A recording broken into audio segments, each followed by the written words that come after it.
Hello, everybody. Welcome to BeerSmith Podcast number 57. We're coming at you from the new studio. We moved both my house and my studio the last few weeks, which is why we had a little bit of delay between episodes. But we're up and running now, and you can follow us if you go to beersmith.com/blog. You can actually watch the video for all of these podcasts. In fact, I have a video for about the last year and a half worth of podcasts. You can see what some of the guests look like.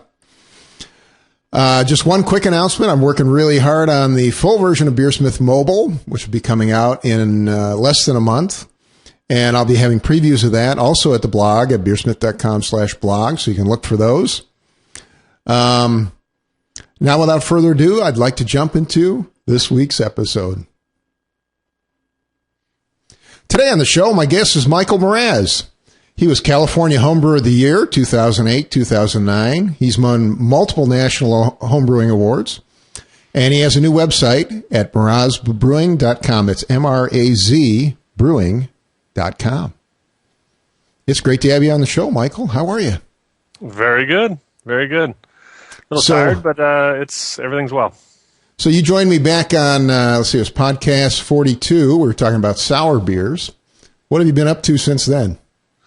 Well, I wish I would say it was brewing. You sent me an email asking if I want to be back on the show, and I said it would be nice to do one on like Belgian Golden Strongs or something, but I've been a little bit busy opening a brewery, so that's been my main focus, and I'm just thought I'd be able to share that with you and give you some information on that.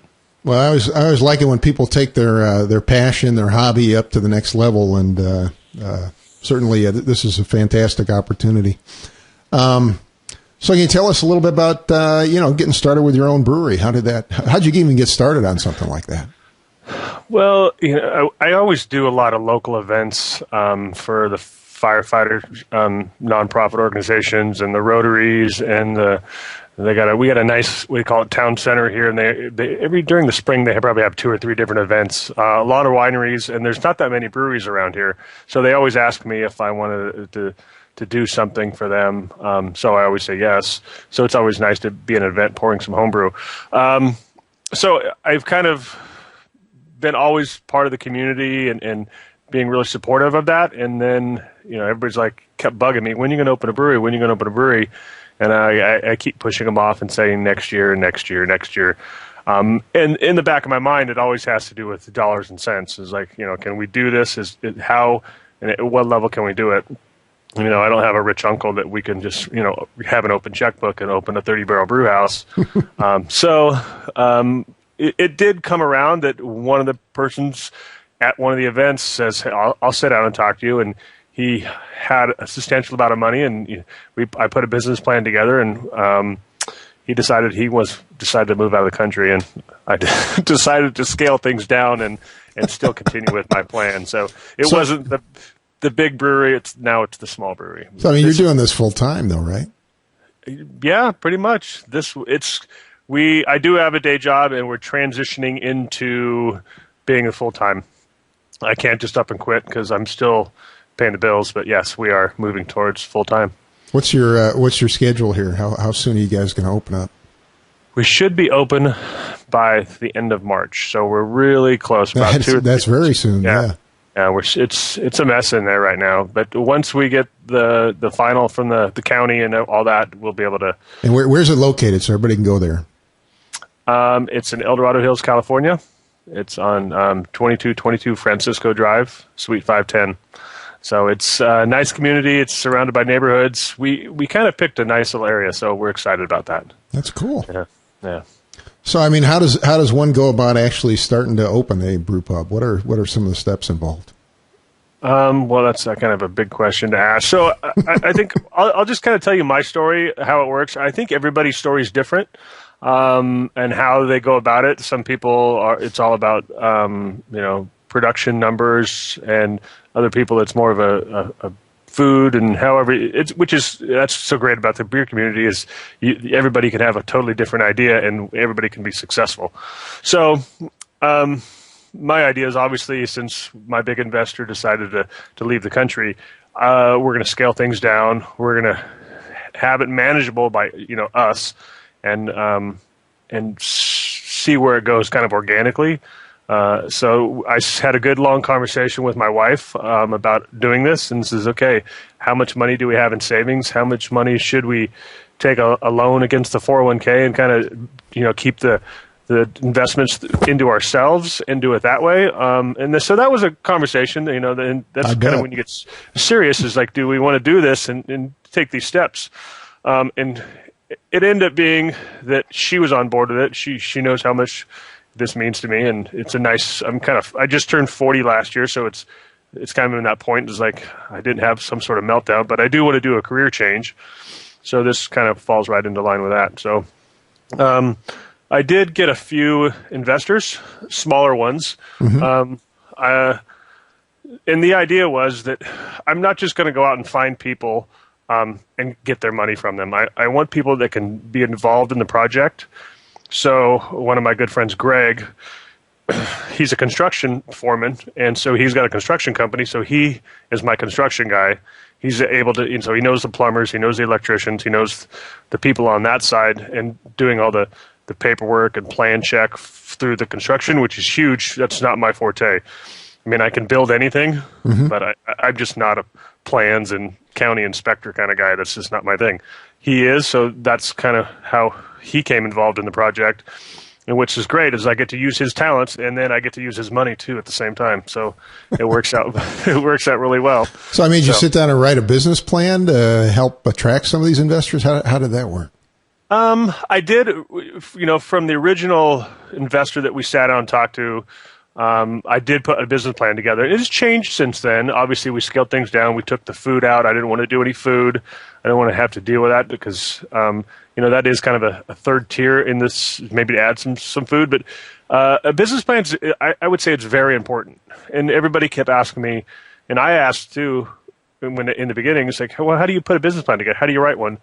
And then I'd go online and look for one, and they'd give you kind of a generic form. It's like, okay, put this here, put that there.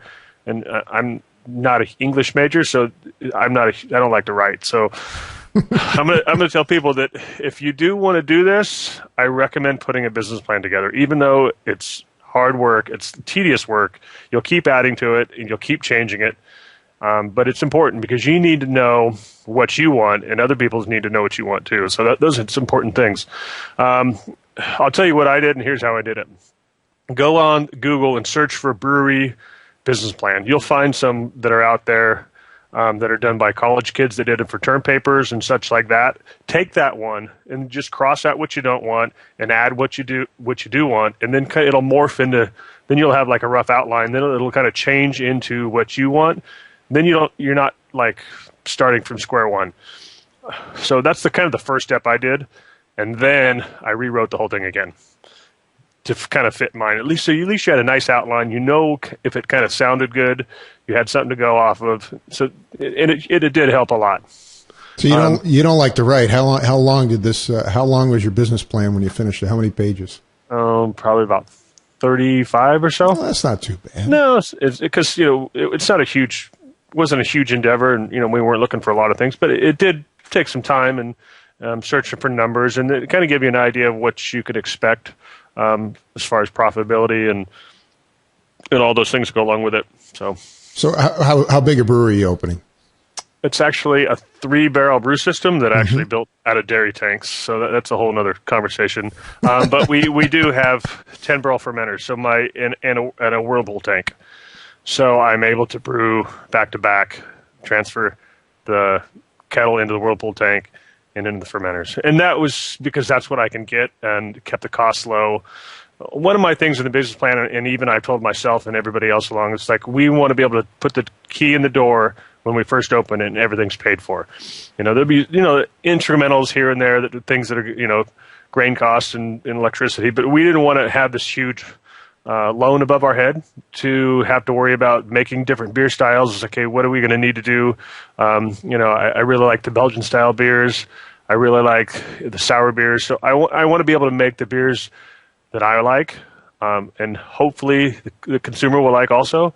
But that was my thinking as far as, we want to make sure that we're not have a bunch of debt over our head when we open the door. So it is small and we can grow organically. There's a business model for, a few years down the line to have a bigger brew system. But this is what we have, and this is where it's going to start. So how many people did you have to involve to raise this? Raise the money to do something like this? We have there's 6 investors, and me and my wife are 2 of them. So there's 4 different people outside. None of them have pitched in more than $5,000. So I mean, we're talking, but you got to realize we are doing all the work. So are you doing it on a shoestring, or? Yeah. Well, yeah, he would say that if you could use that word. I just came home from doing sheetrock to be on the show, so that's like from doing TIG welding to welding up the tanks to doing doing the conduit work for the electrical guy to helping the plumber dig the sewer out to hanging the sheetrock, from doing the painting, cement work. We do. We just moved. In fact, you're one of the first in the new studio here, and we just moved the house and the office. And I feel your pain, even though I wasn't hanging sheetrock. We've been doing a lot of moving and a lot of housework, I guess, cleaning up things. So how'd you go about picking a location for the brewery? Obviously, location's got to be really important. It is, you hear about obviously in real estate and retail, location, so that's a big deal. But in the grand scheme of things, when you open a brewery, is it really a big deal? I think you have to ask yourself, what kind of brewery do you want to open? Do you want a production brewery that maybe you have a little tap room and then everything else is distributed? I don't think location's as big as far as maybe, being able to get trucks in and out of there for your keg deliveries and pickups. That wasn't our business plan. We will have small, limited amount of kegs to do for local restaurants and events. We're not going to be a huge production brewery. We're more of we're in a retail outlet, actually, is what we are. And the main idea was, a lot of the new breweries that have opened around, we're in Northern California, in the Sacramento area, have been industrial breweries that opened. They found a nice industrial park, and they went out there. And you'll see on Facebook that they'll, advertising food trucks Fridays and Saturdays. Hey, come over here because, the grilled cheese guy's here, or the taco guy's here, or the burger guy's here. The infamous taco truck in California, huh? Yeah. They're pretty gourmet now. It's pretty amazing, some of the food they get. I've had some good food out of the taco trucks in California over the years. Yeah. So I didn't want to be restrained, or if the taco truck, or that's just a forte of what they call them. The food truck now is couldn't show up or didn't show up, so I decided to go where the food was instead of the food coming to me. So I found a nice little retail center that has a brand new Mexican food restaurant. They have Chinese food, they have pizza, they have sushi, and there's a burger place that's opening up just right across the street from us too. So you can come, you can have all kinds of food, you can bring it back to the brewery, you can go there. So it just worked out better that way for me and my plan. And we're in a really nice neighborhood community, so that's kind of where we're at. So I think you have to ask yourself, if you do want to go down this adventure, that find your niche and be true to that. So how big is this place? I assume it's a small bar or small pub? It's very small. Very small. Okay. Yeah. It's actually, the footprint's 1,000 square feet inside the building. Oh, wow. Yeah, that's pretty small. Yeah, so it's like, imagine brewing a 3-barrel in your garage is pretty much what we're going to be. So we got the roll-up door, we got the 500 square foot tasting room, but we have some outside seating. So that's the bonus. That's not included in the 5,500 tasting room square footage. So the outside seating will be a huge plus. That'll pretty much double our square footage. So did you end up leasing, buying? How'd that work? We ended up leasing, obviously, for retail space. I don't have the bankroll to buy the whole center. So, and that's, at least out here in California, you're either going to find industrial area that you can lease, or retail centers that you can lease. Once in a great while, you'll find a building that you can buy. So, and if you have the capital to do that, that might be an avenue. But with the brewing and the way that everybody's been lately, is if you buy something, you might be stuck with it and outgrow the spot you're in. What's nice about a lease, you can sign the lease maybe in a year or 2 or 5, and then you can grow, and then you can move out of it to a bigger place. So that's what's nice about a lease. It gives you options to grow. Just make sure you get a good lease. And one of the things about the lease, I asked for 6 months with no rent. Oh, wow. Yeah, I didn't. So what kind of term did you have to sign up to get something like that? 2 years. So actually, I need to pay for 18 months. So, I mean, it's incredible. It worked out fabulous, and I think you got to sell yourself, and that's a huge deal. You have to sell the idea of the craft beer and being part of the community and being able to drive people into the other stores in the retail outlet or wherever it be that you're going to do, because, I'll be able to drive people outside of the community into those restaurants. So I think they saw that and they were excited about that, and that helped them, help me secure my lease for pretty much favorable terms. I told them I want a roll-up door, and they wrote me a check for that. I want a gas line. They wrote me a check for that. And I want 6 months free rent to secure my TTB ABC, which is California Alcohol Beverage Control License, and county permits. And on the back end of the lease, if I can't get those 3 or agencies to sign off on my brewery, I went out of my lease.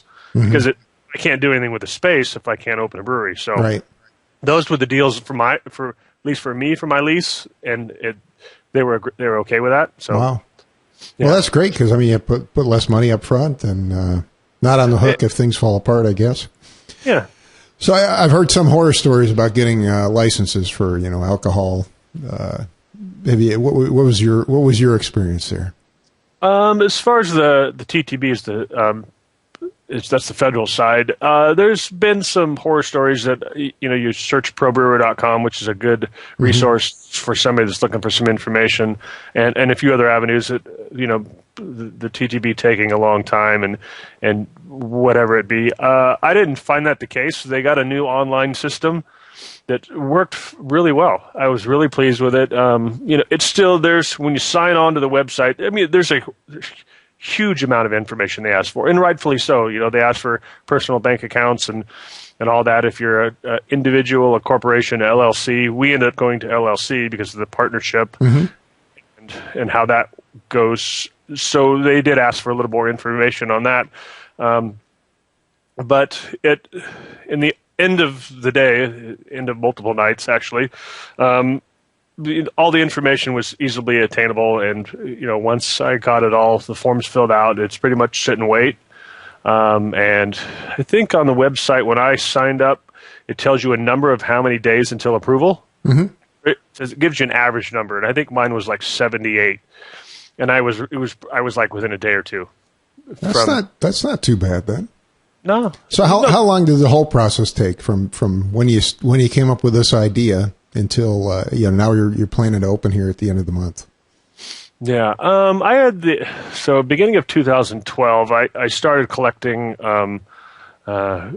pieces and bits and pieces. I'd look on, I always make a joke that this brewery was bought through Craigslist and Amazon, because I sold half of my toys on Craigslist and bought the other half through dairy equipment and brewery equipment and Amazon. I'd find weird things on Amazon. I found this amazing sheet of perforated stainless for my mash tun screen. It had to be, I paid $100 for it. It had to be worth, like a $400 piece of stainless. It's just these deals that you get that you can do when you're taking your time. If I had to pull the trigger now, you just pay top dollar, because I'm getting, to the last minute. But so the farther out you can plan, and the size that I picked, the 3-barrel, you can still do that.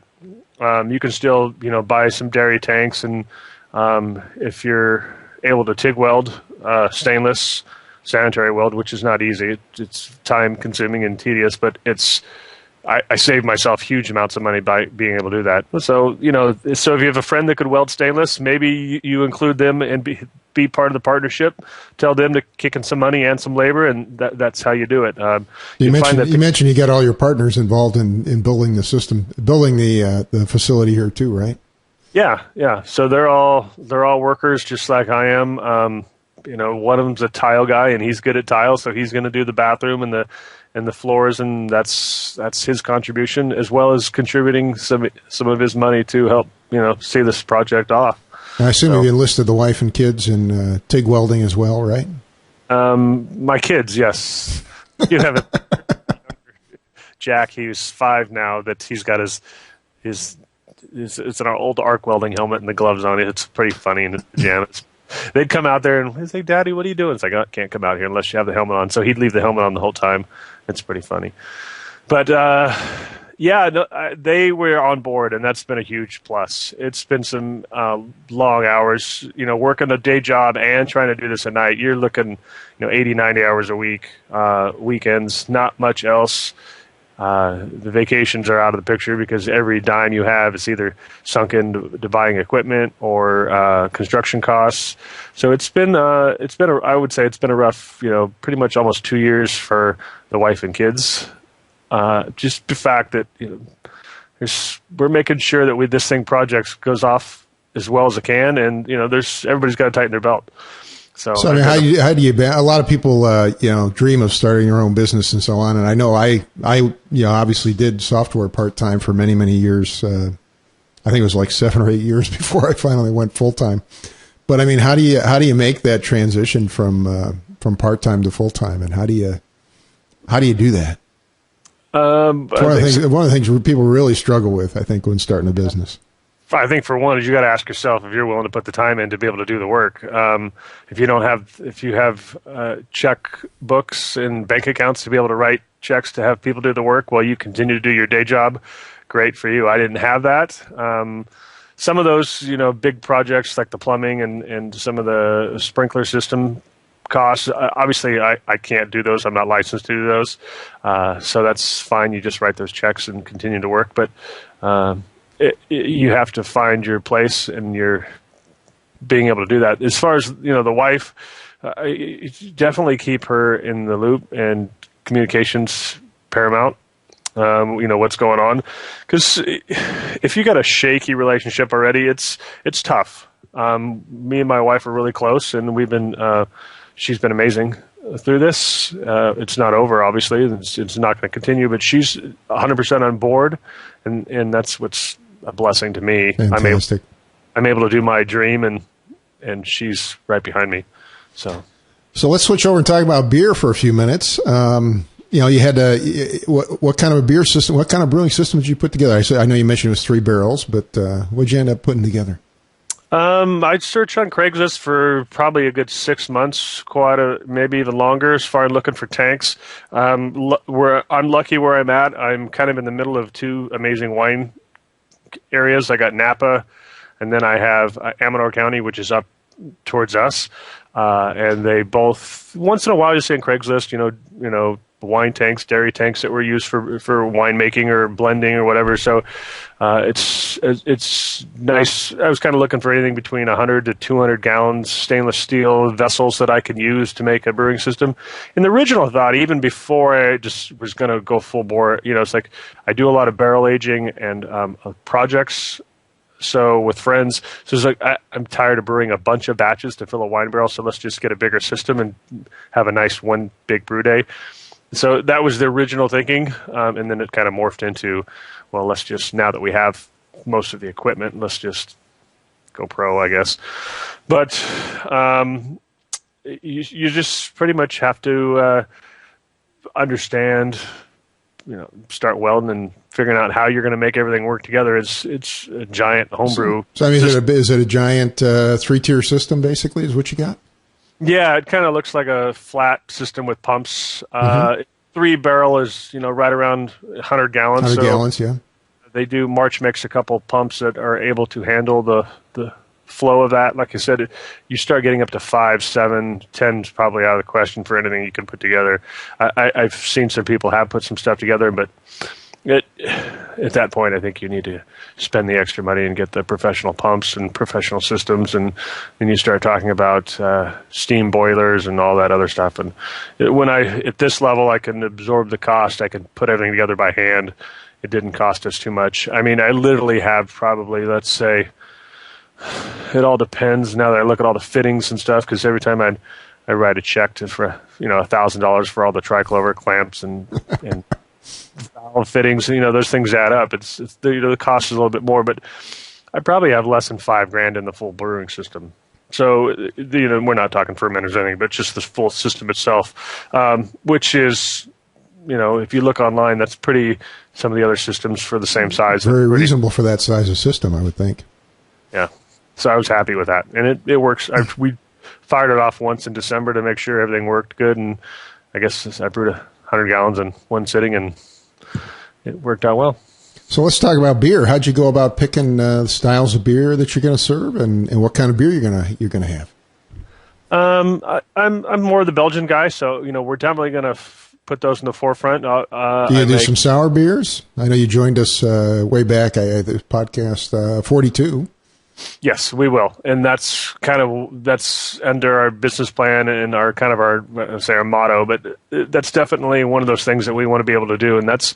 I mentioned at the beginning of the show about not being struck to, paying off all the debt from all the equipment and all the ongoing costs. That we can jump right into some of those fun styles and sit on some beer for some length of time to be able to do that. So we will move right into those soon as we are capable of doing that. So, but the Belgian styles are really, we'll always do a couple IPAs because those are kind of in the mainstream right now, and they're good beers. So we just want to make really good drinkable beers, and that's the idea. So what styles are you going to have right up front? What beers are you going to serve right up front?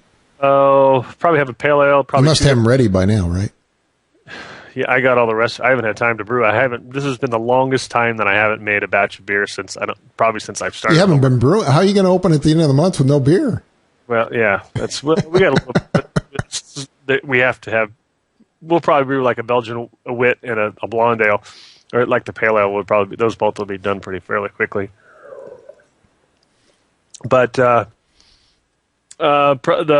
Belgian wit, that's a nice neighborhood beer, summer beer. Yeah, it makes a great beer. Pale ale, probably 2 different IPAs. I have kind of a seasonal, and that's another thing is being able to get the ingredients for some of these beers that everybody wants now is not. I found out it's not easy buying 11 or 44 pounds of a certain hop when you're used to buying 1 or 2 ounces. You found out quickly that your Simcoe Amarillo Citra Pale Ale IPA is probably not going to be on the menu board because it's just that's a concern. How do you go about picking? How do you go about taking a recipe that you might have developed for a 5 or 10 gallon batch and scaling it up and actually finding the ingredients for it? Well, the scale up process it's not that difficult. It's pretty much it's exponential as far as the grain and it's your efficiencies. You're going to have to tweak it a little bit. You got 70% on your homebrew stuff, and then now you're getting 75 or 78 on. So that's if any well brewer knows how to adjust efficiencies.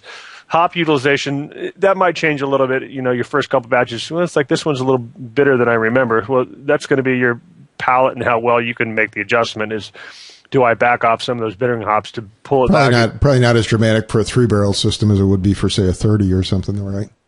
And even on that scale, I've talked to quite a few. And during the season, they changed their recipe as far as their hop just a little bit here and there as the season goes on because the hops kind of degrade too. So those things, you're always kind of tweaking the recipes to make sure it stays true. So those are important to obviously taste your beer and make sure everything's the way it should be. So, yeah. So you mentioned suppliers, though. I mean, you can't. One of the concerns I know a lot of commercial brewers have is you can't keep dozens of kinds of grain around or dozens of kinds of hops around. It's just not possible to really get those, store those, maintain those for so many different beers. I know a lot of commercial brewers simplify the recipes to try and manage that. There's definitely that aspect. Is you were putting in maybe half a bag of this to a quarter. For whatever your recipe, you're looking at percentages on some of the, not all of them, but some of the professional. It's pretty much a bag of this, a bag of that, and they'll tweak the recipe just so they don't have any leftovers because they don't want to have to weigh a bunch of different grains, anything like black patent or anything like that. They're obviously going to get the scale out because that's so minute that you'll definitely want to weigh those out. But all end is you kind of do, and that has to do with the brewery. I don't want to say that's a blanket statement that there is some breweries out there, and we want to be one of those breweries that we'll spend the extra time to get the ingredients that we want and the percentage that we want to make the beer the best possible beer. And I think that's more the majority than the minority, especially on the smaller, all these amazing craft breweries that we've seen pop up everywhere, that it's they're just making amazing beers, and that's why, because they love what they do and they love the ingredients and they're using them. They're not taking too many shortcuts. Hops have been an issue, obviously, and I was talking to anybody that I can get an ear of what about hop contracts? What did you do? How much you order, and how far out do I need to go? And do you think I can get this hop? And he's like, well. So, maybe I got to tell us what a hop contract is, because a lot of people may not know. I mean, I've certainly heard of it before, but. Yeah. So on a professional level, and it has to do with your relationship with the hop supplier, which has a relationship to the farmer. So Citra's a great example. So we'll just give that example. So the farmer needs to know how much he needs to continue planting X amount of years. And I think the maximum they go out is 5 years. So if he knows he's got contracts for a certain amount of acreage 5 years out, he can continue to have that acreage. If nobody's ordering 5 years out, then he can probably see that I don't need to continue to grow that hop. He needs to know that he has a viable product to sell. Because if for instance, this drives most of the hop market, which is something a lot of people don't realize. We're at the homebrewers at the very tail end of the supply chain here. Yeah. And it has to do with the farmer needs to make a product that he can continue to make, and then he can sell it to the market. If he's making a product that he can't sell to the market, that doesn't do him any good. So now you've heard the term futures contracts for everything under the sun. It's kind of the same thing as you're guaranteeing a future purchase on a particular hop. So that's how that works. And then you're obligated for that contract. And that locks you in for a certain amount of them. There is some lenience on the contracts, and every company's different. There's no specifics, but they change. And New Zealand, there's a bunch of that's kind of the new thing, is getting those hops, and those hops are exact opposite as far as seasonal. So we see those in July versus November for the United States hops. Is November. Usually you start seeing some of those, but New Zealand's the other way around. But I mean, even for a brewery your size, you really have to start worrying about these things, right? We are the small guy, and there's more of us. There's the two problems, there's a plus and minus with that. Is I don't have much a pull as far as being able to say, hey, I need some Amarillo, which it's not good luck at getting any of that. So that's pretty much what they say to me. But on the back end is if I can go out to the secondary market, which is not necessarily the contract people, but there's people out there that like homebrew stores, and there's other buyers out there that advertise that they sell hops. I might be able to pay a little bit more for that, but if I need a certain hop for like dry hopping or whatever, I'm not looking for 1,000 pounds of it. Right. I might just need 11 pounds of it, which is usually so they sell them in. We'll back up. Boxes are sold in 11 pounds and 44 pound boxes from the hops. So it's easier for me to find 11 pounds than 1,000 pounds. So that's a plus for me. Is I'll be in the market for a little while, making smaller batches, get my connections, get my suppliers that I'm comfortable with. They know me, and then as I grow, I'll be able to get more. I would say, I'm looking at it now. It'd be pretty tough. Not saying it's impossible. It's to come into this market, this crazy craft beer market, and looking for absorbent amounts of certain varieties of hops. And if you pretty much need to do your homework and get contracts early, and if you're looking at opening a brew pub or a brewery or tasting room or whatever you're going to do, start thinking about purchasing some hot contracts so you can do that. So I ended up being able to purchase some hops, and they're sitting in my freezer at this particular moment because I wanted to make sure I had them. So even a Cascade was hard to get. So, anything with a C in it, they said it's pretty much at this moment is not easy, and that's crazy. But that's a good thing. The craft beer thing. Brad, you're doing amazing. Everybody I talk to is like, from the insurance guy to the BeerSmith guy, everybody's enjoying this, and I think it's a great thing. Yeah, it's a great thing. And I always feel just fantastic when I hear somebody's able to actually pursue your dream. It's such a great thing. Yeah. So Michael, just real quick, you got any tips for homebrewers that may be thinking about doing this someday? Yes, pretty much stay true to what your goal is. And if you have a rich uncle, that always helps. Stay on his good side, and take his trash out, come over, bring him some dinner once in a while. Those are always nice things to have. I didn't have that option, so have some good friends. I asked myself, as I was coming over here, getting ready to do the podcast, is like, you asked, how come I waited so late? How come I'm doing this at, 41 instead of 25? I don't think I would have had the connections at 25. Not saying I wouldn't have the drive or knowledge, but it's on my end of the scale. It's easier to find a few people with, $1,000, $5,000 to come on board with me, and they know my passion, they know my excitement, and that's the huge thing. Is you need to sell yourself every minute of the day for whoever's going to be around you for your ideas. My friends in 25, none of them had $5,000, so it wouldn't matter. So, and if you got friends and you want to open the bigger brewery and you got friends with $100,000, that's great too. I don't have any answers for angel investors and the big, huge dollars. Don't feel bad. I went full time at 45, so sometimes you got to get a little more experience under your belt. I'd say stay involved in the community.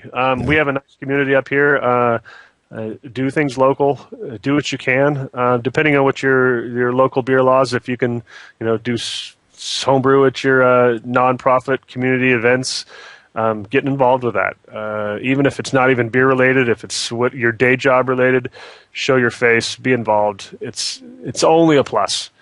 Even if you don't pursue the beer thing, it's great to be involved with the community. They need you. I thought I'd hit you up with one more question, which is just if you take a minute or two, tell the audience out there what's going to make your brewery different from all the other ones.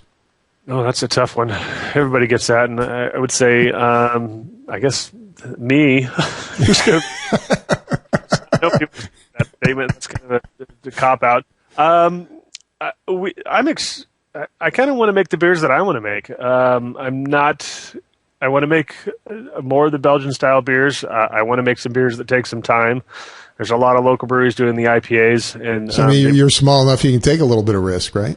Yeah, and I think I can take some risk and make some of those really amazing beers that I've always made. And I've always had great feedback through all the local events that I've done. It's one thing to give free beer away, but now I get to start charging for it. But I've had good response from some of the amazing beers that I brought out. So we'll see how it goes. I want to be able to make some good beer for the locals. Well, you won California Homebrewer of the Year, National Homebrewing Awards, multiple ones. So I think you do know quite a bit about making beer. I guess, is there anything else you'd like to add, Michael? I can't think of anything. I'm sure there's a few things that I probably missed on, and there's each question we probably could have talked to 40 minutes on each one of those because there's a lot to be involved in. But the TTB and the ABC, as far on the California side, and even your local county guys, they all want to see you succeed. We're going through the permit process now, and those guys, they'll spot a few things here and there, but they're there to help, not kind of slow you down. So make sure you do, as far on the business side, do it the right way, so you can continue to be making beer. But at the end of the day, there has been some bad stories about some of the local agencies, but I think I've had a amazing, so far so good. So. Well, could you mention one more time your address so folks can find you? I know I got a lot of listeners in California. Yeah, it's Northern California. MrazBrewingCompany.com. That's MRAZ brewingcompany.com. So check there for local updates. And your local address, too. Have you got the street address? Yep. So that's 2222 Francisco Drive, El Dorado Hills, Suite 510.